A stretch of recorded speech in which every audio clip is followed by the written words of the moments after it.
If you're thinking of selling your home here in Illinois, you may be wondering how property taxes work at the sale time. Because Illinois pays property taxes in arrears, which means here in 2026 we're paying the property taxes from 2025, everything gets a little bit different than many other states that don't have this kind of a tax policy.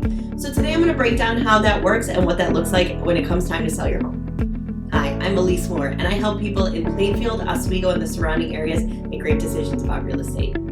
Let's break down this often misunderstood part of the sales transaction. In Illinois, we pay property taxes in arrears, which means that in 2026, we are paying our property taxes from 2025. Now, this dates back to the Great Depression when there were some different changes made in order to ease some of the burden of struggling property owners. As expected, sellers are responsible for paying the property taxes through the entire time that they own the home, even though the tax bill isn't yet out when they go to sell the property. And so instead of waiting a year and paying those property taxes after the fact, it's handled at the closing table. So let's break down what this actually looks like. Property taxes are prorated based on the best possible estimate of what the taxes are going to be. That estimate is then given to the buyers as a credit on their closing settlement statement. So let's say the property taxes for a year are $10,000 and you close halfway through the year. You are going to give the seller a credit for $5,000 so that when the tax bill actually comes due, they have the money available to pay it. This means that you walk away from the property free and clear. You never have to worry about paying a tax bill for it again. It's all handled at closing.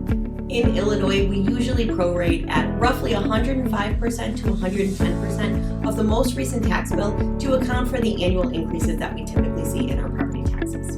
Some quick questions that I get on this pretty often. Do I pay taxes twice when I sell? No. They're paid at closing. They are handled through the escrow company. Everything is credited to the buyer. You're simply paying it at closing instead of when the property tax bill actually comes due. What if the actual property tax bill is higher than the prorated amount? Am I still on the hook for it? No. At closing, everything is handled so that you walk away from this property free and clear and you don't ever have to worry about it. On the flip side, if the property tax bill comes in lower than the proration suggested, you don't get a credit for it either.